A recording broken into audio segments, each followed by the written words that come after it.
many people grab and the legs, help me. But it was so difficult. All of the people, couldn't help them all. Thanks for joining us for the news at 10. An unlikely friendship is preserving a first-hand account of history from across the world. Keiko Ogura survived the nuclear bombing of Hiroshima near the end of World War II.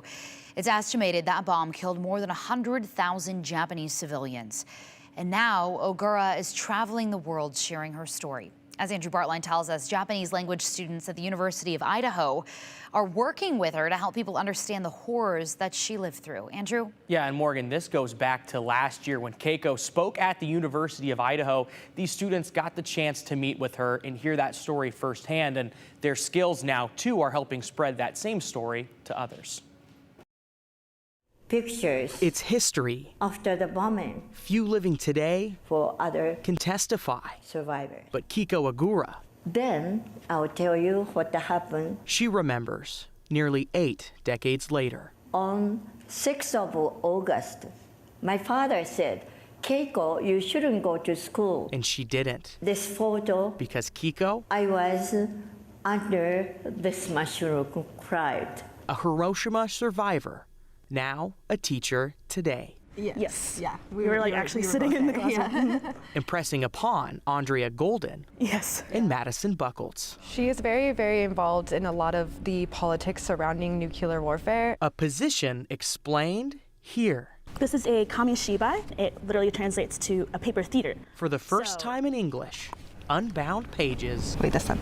Yeah, this one right here. Okay, that's where we'll start. Sewn into history. When Keiko left, the burn victims were walking down the road in front of the house.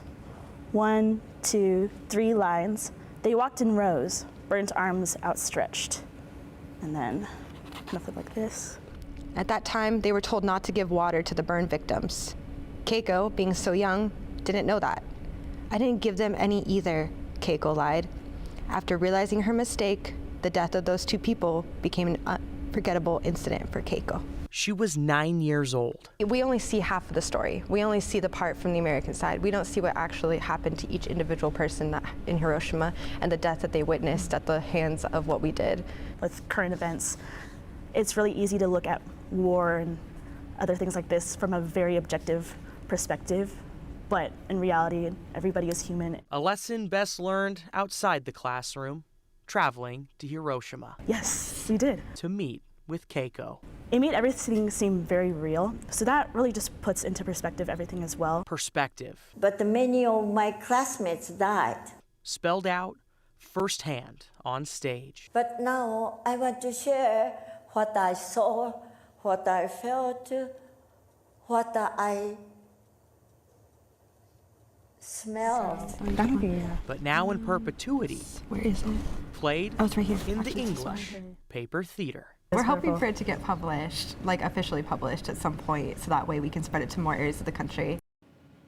Those students, alongside their other classmates, presented their translation today at the Idaho Water Center in downtown Boise. They say this book, I guess for lack of a better term, has gone through several different translations where students often wrestling with the balance of a literal translation with more of a figurative one where some things don't translate perfectly to English. And Morgan, they say, Keiko has read their final English translation as well. That was a couple months ago when they went to visit her, and they're happy to report she's very pleased with it. Well, that's amazing. How incredible that these students got to go visit her.